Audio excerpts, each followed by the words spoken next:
ఓం శ్రీ మహాగణపతియే నమః. ఓం శ్రీ మాత్రే నమః. Kanakadurga మంత్రసిద్ధి YouTube channel ప్రేక్షకులందరికీ స్వాగతం.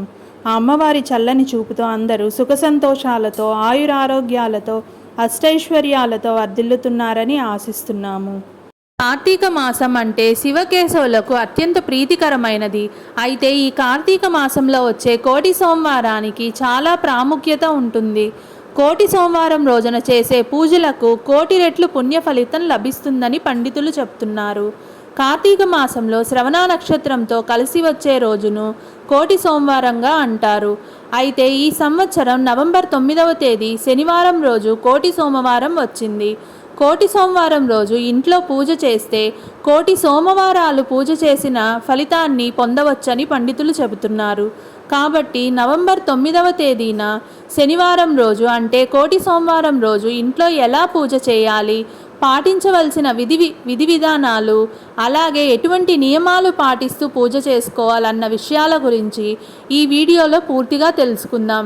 వీడియోని ఎక్కడా స్కిప్ చేయకుండా పూర్తిగా చూస్తే మీకు అర్థమవుతుంది.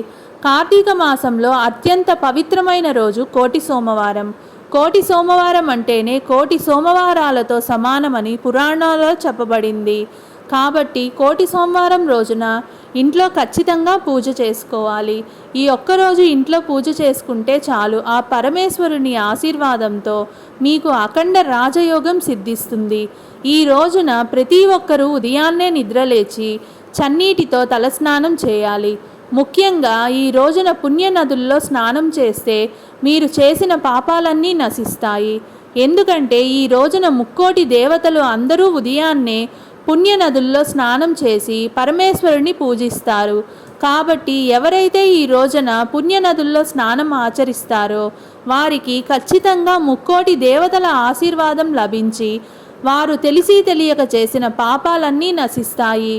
పుణ్యనదుల్లో స్నానం చేయడం కుదరకపోతే మీరు స్నానం చేసే నీటిలో గంగాజలం కలుపుకొని స్నానం చేయవచ్చు. గంగాజలం కూడా అందుబాటులో లేకపోతే స్నానం చేసేటప్పుడు గంగా, గోదావరి, కృష్ణ ఇలా పుణ్యనదుల పేర్లను తలుచుకొని స్నానం చేస్తే పుణ్యనదుల్లో స్నానం చేసినంత పుణ్యం కలుగుతుందని పండితులు చెబుతున్నారు. తర్వాత ఇల్లంతా శుభ్రం చేసుకొని మీ ఇంటి గడపలకు పసుపు రాసి కుంకుమ బొట్లు పెట్టుకోవాలి. అలాగే ఇంటి ముందు అష్టదళ ముగ్గును వేసుకోవాలి. అష్టదళ ముగ్గు అంటే లక్ష్మీదేవికి చాలా ఇష్టం. తర్వాత పూజా గదిని శుభ్రం చేసుకొని దేవుని పటాలకు కుంకుమ బొట్లు పెట్టి పూలతో అలంకరించుకోవాలి. శివపార్వతుల చిత్రపటానికి కుంకుమ బొట్లు పెట్టకూడదు, కేవలం గంధంతో బొట్లు మాత్రమే పెట్టాలి. తర్వాత శివ పూజను ప్రారంభించాలి. కోటి సోమవారం రోజు శివుడికి ఇష్టమైన పూలతో పూజిస్తే మీకు ఖచ్చితంగా శివుని అనుగ్రహం లభిస్తుంది. జిల్లేడు పూలు, జాజి పూలు, గన్నేరు పూలు, చామంతి పూలతో శివుడిని పూజిస్తే మీరు కోరిన కోరికలు ఖచ్చితంగా నెరవేరుతాయి. ముఖ్యంగా కోటి సోమవారం రోజు ఇంట్లో దీపారాధన చేసేటప్పుడు పిండి ప్రమిదలు మాత్రమే ఉపయోగించాలి.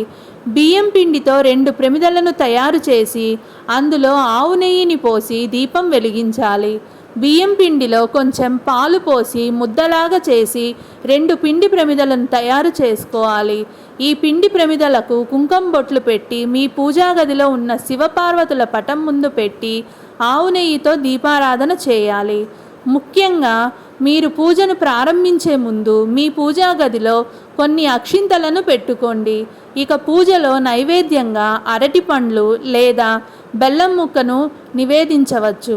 చివరిగా శివపార్వతులకు హారతి ఇచ్చి ధూపం సమర్పించి 3 ప్రదక్షిణలు చేసి మీ మనసులో ఉన్న కోరికలను శివుడికి చెప్పుకోండి. తర్వాత మీ పూజా గదిలో ఉన్న అక్షింతలను మీ తలపైన వేసుకొని శివుడికి నమస్కారం చేసుకోండి. ఈ రోజున చేసే దీపారాధన వల్ల, నదీ స్నానం వల్ల కోటి జన్మల పుణ్య ఫలితాన్ని పొందవచ్చు. కోటి సోమవారం రోజు స్త్రీలు ఉపవాసం ఉంటే కోటి సోమవారం ఉపవాసం ఉన్నట్లే. ఉదయం ఇంట్లో పూజ చేసుకొని సాయంత్రం శివాలయానికి వెళ్ళి శివుడిని దర్శించుకొని శివాలయంలోని ప్రాంగణంలో దీపారాధన చేయండి.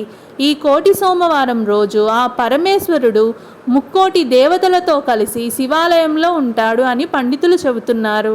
కాబట్టి ఇంతటి పవిత్రమైన కోటి సోమవారం రోజు ఖచ్చితంగా శివాలయానికి వెళ్ళి దీపారాధన చేయండి. ముఖ్యంగా ఈ రోజున 365 ఒత్తులతో దీపాన్ని వెలిగిస్తే ఈ సంవత్సరం అంతా దీపాలు వెలిగించినంత పుణ్యం లభిస్తుంది. శివాలయంలో ఉండే గోపురం వద్ద కానీ ధ్వజస్తంభం దగ్గర కానీ దీపారాధన చేయాలి. అలాగే దేవాలయంలో ఉండే ఉసిరి చెట్టు దగ్గర కానీ రావి చెట్టు దగ్గర కానీ దీపారాధన చేయవచ్చు. దేవాలయంలో దీపాలను వెలిగించడం కుదరని వారు ఇంట్లో పూజా మందిరంలో కానీ తులసి కోట దగ్గర కానీ దీపారాధన చేయవచ్చు. ఈ కోటి సోమవారం రోజు శివాలయంలో ఉండే విభూదిని పెట్టుకుంటే ఆ పరమేశ్వరుని ఆశీర్వాదంతో మీకు ఖచ్చితంగా అష్టైశ్వర్యాలు చేకూరుతాయి. శివాలయంలోకి అడుగు పెట్టగానే శివునికి ఎదురుగా నందీశ్వరుడు ఉంటాడు. ఈ కోటి సోమవారం రోజు నంది కొమ్ముల మధ్య నుండి శివుడిని దర్శించుకుంటే మీకు జన్మజన్మల అదృష్టం కలుగుతుంది. మీ జీవితంలో ఉన్న కష్టాలన్నీ తొలగిపోయి మీ మనసులో ఉన్న కోరికలు త్వరగా నెరవేరాలంటే ఈ కోటి సోమవారం రోజు శివుని వాహనమైన నంది చెవిలో మీ కోరికలను చెప్పుకుంటే అవి ఖచ్చితంగా నెరవేరుతాయని పండితులు చెబుతున్నారు. అలాగే కోటి సోమవారం రోజు శివాలయానికి వెళ్ళి ఓం నమఃశివాయ అనే మంత్రాన్ని 21 సార్లు జపిస్తే కోటి జన్మల పుణ్య ఫలితం లభిస్తుంది. ఈ కోటి సోమవారం రోజు ఎవరైతే శివాలయానికి వెళ్తారో అలాంటి వారి జీవితంలో ఎలాంటి కష్టాలు లేకుండా ఆ పరమేశ్వరుడు వరమిస్తాడు.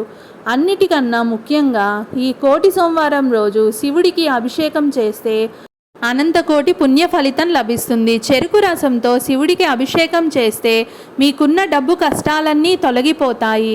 అలాగే ఈ రోజున శివుడికి ఆవు పాలుతో అభిషేకం చేస్తే మీ కుటుంబానికి సుఖ సంతోషాలు కలుగుతాయి. తేనెతో శివుడికి అభిషేకం చేస్తే మీ ఇంటికి ఉన్న దరిద్రం మొత్తం తొలగిపోయి మీ కుటుంబానికి అష్టైశ్వర్యాలు సిద్ధిస్తాయి. బిల్వపత్రాలతో శివుడికి అభిషేకం చేస్తే ఆ పరమేశ్వరుడు సంతోషించి మీ జీవితంలో ఎలాంటి సమస్యలు లేకుండా చూస్తాడు. గన్నేరు పూలను నీటిలో వేసి ఆ నీటితో శివుడికి అభిషేకం చేస్తే మీ ఆస్తి పాస్తులన్నీ రెట్టింపు అయ్యి కుబేర్లు అవుతారు.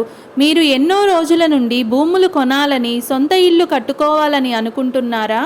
అయితే గరికను నీటిలో వేసి ఆ నీటితో శివుడికి అభిషేకం చేయండి. ఇలా చేస్తే ఖచ్చితంగా మీ సొంతింటి కల నెరవేరుతుంది. అలాగే త్వరలో భూములు కూడా కొనుగోలు చేస్తారు. ఆవు నెయ్యితో శివుడికి అభిషేకం చేస్తే 7 తరాలకు తరగని ఐశ్వర్యం కలుగుతుంది. పసుపు నీటితో శివుడికి అభిషేకం చేస్తే ఎలాంటి అనారోగ్య సమస్యలు లేకుండా జీవితాంతం ఆరోగ్యంగా ఉంటారు. కుంకుమ నీటితో శివుడికి అభిషేకం చేస్తే పెళ్ళైన మహిళలకు దీర్ఘ సుమంగళి ప్రాప్తి సిద్ధిస్తుంది. భర్త సంపద కూడా విపరీతంగా పెరుగుతుంది. ఈ వీడియో మీకు నచ్చినట్లయితే తప్పకుండా లైక్ చేసి మరికొందరి భక్తులకు చేరేలా షేర్ చేయండి.